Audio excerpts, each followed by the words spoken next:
Surprenante, improbable, décapante. Une animatrice hors norme, aussi percutante que l'actualité. Karima Brick. Ben justement, donc ménopause finance, il y a des médecins qui s'inquiètent pour certaines femmes qui se font prescrire des hormones à des doses qui sont parfois risquées, sans indication clinique, bien avant la ménopause. Donc, ça a un lien avec ce que je vous disais il y a quelques instants. Est-ce qu'on a un manque d'expertise? Est-ce que les médecins sont assez formés pour ces cas particuliers?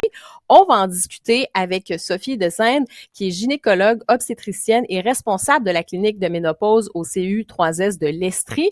Docteur Descènes, bonjour. Bonjour.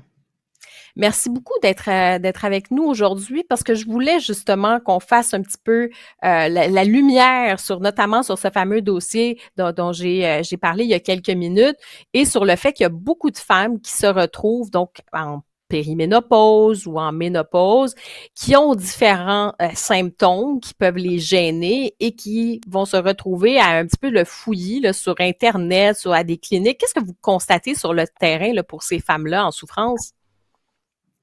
Mais ce que je constate, c'est vraiment que on manque d'informations sur le cycle menstruel, sur les différentes étapes de notre vie reproductive, donc qui part de la puberté jusqu'à la ménopause. Mais entre ça, c'est pas un long fleuve tranquille, là. C'est vraiment, il peut y avoir différents moments dans la vie reproductive qui peuvent être plus difficiles. Il y a particulièrement une étape qui est dans la quarantaine où il y a encore des menstruations régulières. Et il y a encore des ovulations régulièrement, mais souvent même les cycles commencent à changer et souvent les symptômes prémenstruels deviennent plus intenses. Ça, c'est mal connu. Puis après, ben comme on est avec une quantité limitée d'ovules, ben éventuellement les meilleurs ovules ben vont être déjà utilisés, donc il reste les moins bonnes, donc on n'ovulera plus à tous les mois, il va y avoir des irrégularités menstruelles et des grandes fluctuations hormonales encore, et éventuellement de moins en moins d'hormones, parce que là, il y a de moins en moins d'ovules et c'est les moins bonnes. Et là, on va passer de plus en plus des longues périodes sans avoir, avec des tout petites quantités d'hormones et de moins en moins de fluctuations hormonales jusqu'à ce que ça fasse 1 an qu'on n'ait plus de menstruation. Et là, on appelle ça la postménopause. Et les chances qu'il reste des petites ovules après 1 an sans menstruation, c'est quasi nul. Et là, on est vraiment dans la postménopause.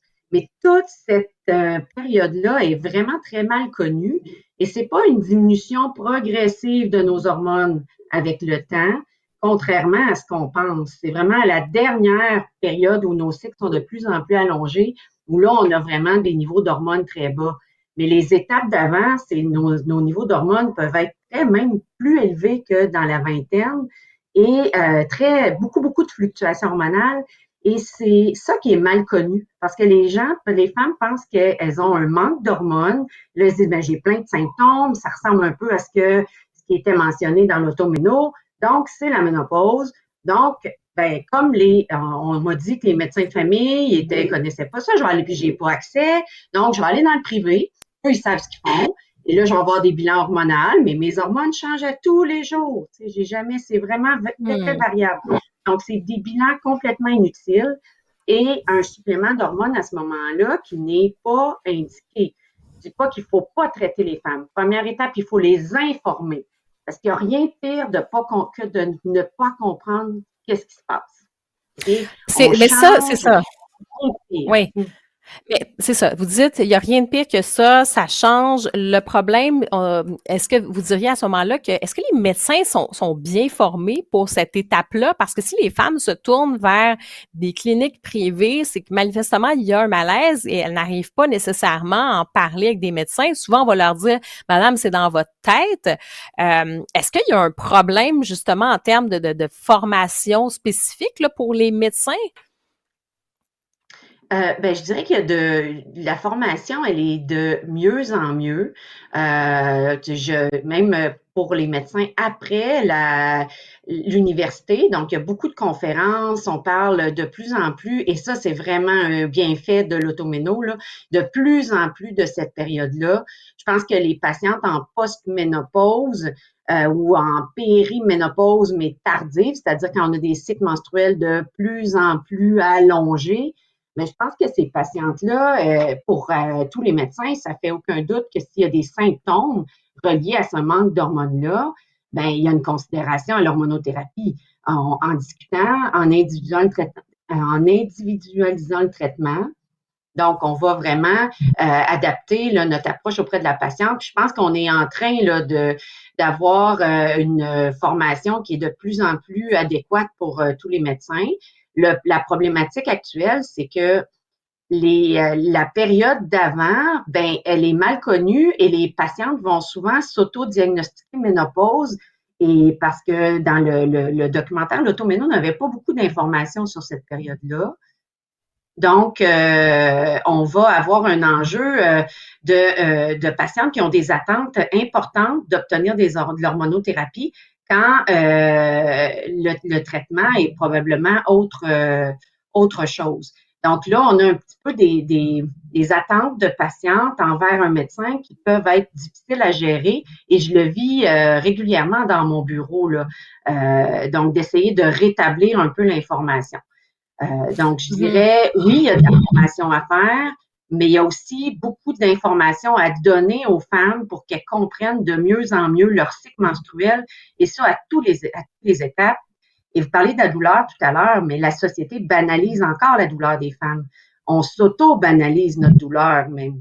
Donc, c'est vraiment un élément important là, de mieux en mieux d'informer mieux les femmes. Ça, je pense que c'est fondamental, effectivement, cette information. Et c'est pour ça que ce matin, je voulais qu'on parle de ça pour dire non, c'est pas un sujet qui est tabou, ça ne devrait jamais l'être. Ça concerne la moitié de la population. Donc, ça a des impacts dans la vie privée des femmes, ça a des impacts sur le niveau professionnel aussi. Ça peut avoir des impacts comme ça. Donc, c'est pas banal. Mais je veux revenir aussi sur la formation des médecins, parce qu'une fois qu'on dit, oui, les femmes faut être informé, mais concrètement sur cette période de la vie, quand vous sortez de l'école de médecine, là, que vous avez fait votre médecine générale, il y a combien d'heures qui est prévu pour ça? Parce que vous avez parlé de conférences ou tu sais, vraiment, si vous êtes un spécialiste là, dans la gynécologie, mais concrètement, est-ce qu'il y a des heures prévues pour ça, des journées? En fait, je peux pas parler de toutes les universités. Je peux parler de mon université. Moi, je suis professeure à l'université de Sherbrooke, à la faculté de médecine, depuis déjà 20 ans.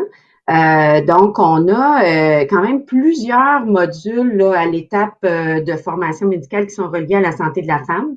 Donc, on a la première année, on en a 2 périodes.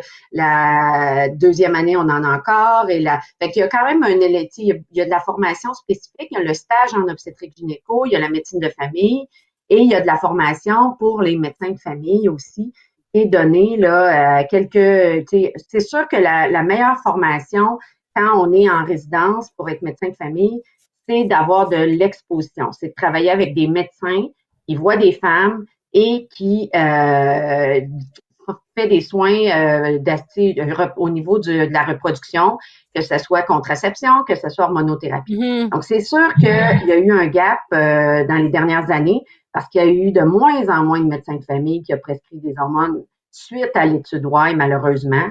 Et là, on est en train de rattraper ce gap-là. Donc, c'est clair qu'il y a probablement un 15 ans là, tu sais, un peu une génération, entre guillemets, de médecins qui est beaucoup moins à l'aise avec la prescription de l'hormonothérapie et cette période-là là, de la vie des femmes. Ben, parlons-en justement de cette fameuse étude, parce que là, on parle de l'hormonothérapie. Faut-tu en prescrire, faut pas en prescrire? Vous, ce que vous dites, c'est que dans certains cas, oui, c'est bénéfique. Faut analyser finalement le rapport bénéfice-risque. Dans certains cas, c'est très bénéfique. Dans d'autres, moins. On va essayer peut-être de trouver autre chose. Revenons sur cette étude en quelques mots, parce que c'est complexe, là, mais en quelques mots, il y a eu une étude, donc, en 2002, Et quel était le problème avec cette étude? Et vous dites qu'à cause de ça, on a pris 15 ans de retard. Ben, en fait, c'est que l'étude a été faite pour l'objectif principal, c'était de prouver que l'hormonothérapie avait des bienfaits en prévention, particulièrement la prévention cardiaque. Mais on a prescrit des hormones, on a débuté les hormones à des femmes qui avaient une moyenne d'âge dans l'étude de 63 ans. On s'entend que la moyenne d'âge pour une femme en ménopause, c'est 51, 52 ans. Donc, on n'est pas dans la même catégorie d'âge et l'étude a été arrêtée prématurément. C'était une très vaste étude avec une seule sorte d'hormonothérapie qui est de l'estrogène conjugué puis d'un progestatif. Donc, ça aussi, ça a été critiqué. Donc, on a extrapolé les résultats à tous les types d'hormonothérapie quand on n'en avait pas, on avait étudié un seul type. Et l'étude a été arrêtée parce qu'il y avait plus de risques que d'avantages. Par contre, on n'a pas noté les symptômes. Donc, c'était des femmes qui avaient à peu près pas de symptômes ou en cas très peu. Donc, c'était pas un objectif de l'étude. Alors, et les résultats ont été vraiment mal diffusés au niveau de la population générale. Donc, on a vraiment fait peur. On a transmis les résultats de façon un peu dramatique et particulièrement le risque de cancer du sein, qui est un risque, somme toute, qui est similaire à, si on prend de l'hormonothérapie pendant 5 ans, c'est un risque qui est similaire à prendre 2 verres de vin par jour. Donc, on s'entend qu'on a une femme de plus sur 1000 qui va développer un cancer du sein après 5 ans d'utilisation environ. Donc, on s'entend qu'on a vraiment dramatisé beaucoup ces risques-là et on n'a pas beaucoup parlé des bienfaits. Tandis que là, dans l'étude, il y avait les bienfaits notés, c'était une réduction des fractures de hanche, qui sont des fractures reliées à l'ostéoporose, qui est quand même important au niveau de la santé à long terme.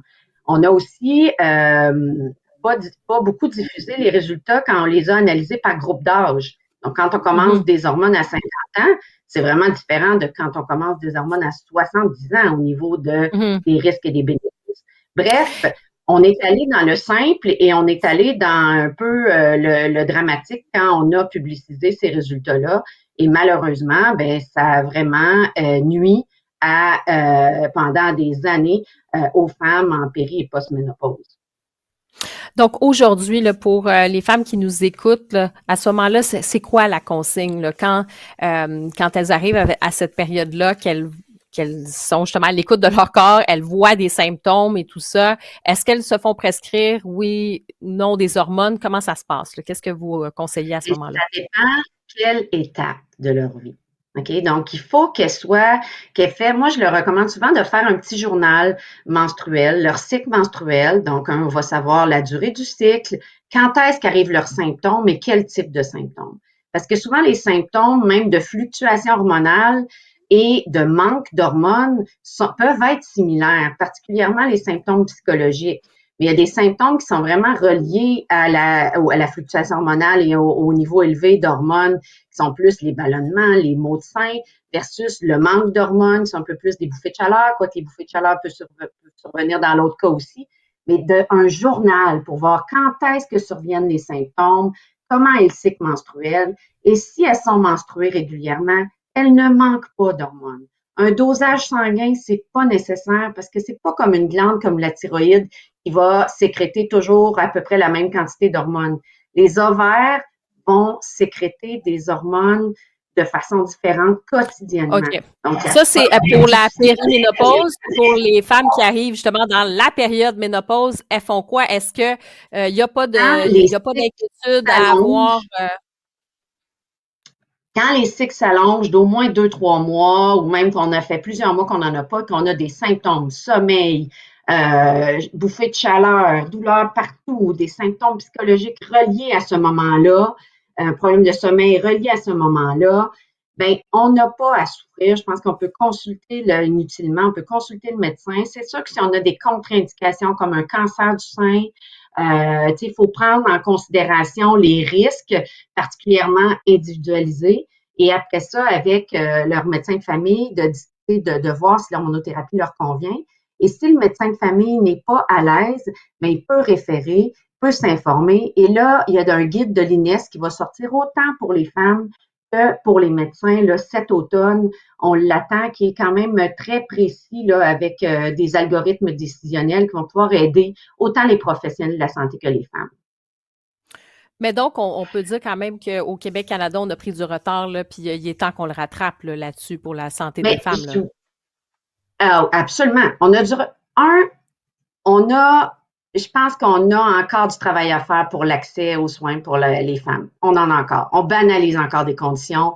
On est encore obligé de se battre pour dire que d'avoir mal au ventre, c'est aussi grave que d'avoir mal aux genoux en 2024. Donc, il y a encore du travail à faire.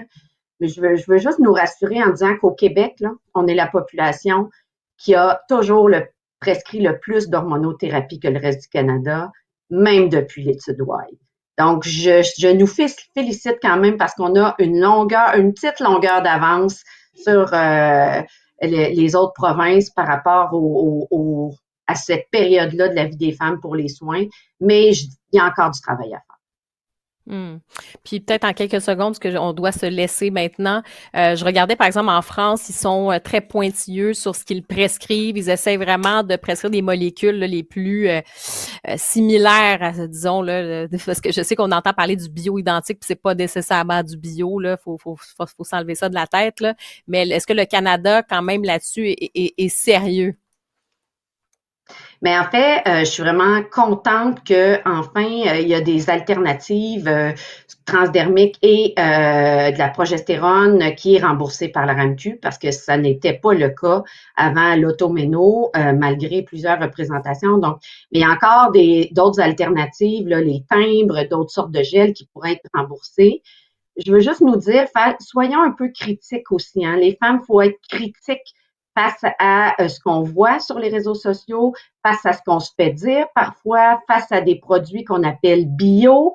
Nos propres hormones peuvent parfois être dommageables, OK? Donc, je veux juste nous mettre en garde que oui, il y a vraiment des bienfaits, mais parfois, il y a des femmes qui ont des effets secondaires et il faut faire attention parce que il y a des risques quand même associés à une prise d'une quantité trop importante d'estrogène par rapport à la progestérone pour l'utérus. Il y a des éléments qu'il faut vraiment être critique et se poser la question, c'est quoi les avantages que je vais en avoir et c'est quoi les risques et de pas hésiter là, à cesser un produit quand il y a plus d'effets secondaires que de bénéfices. Docteur Sophie Desinde, merci beaucoup d'avoir pris le temps de parler justement de ce sujet de la santé des femmes. C'est fondamental. Merci beaucoup. C'est Docteur Sophie Desinde, qui est gynécologue obstétricienne et responsable de la clinique de ménopause au CU3S de l'Esprit. Merci beaucoup. Merci.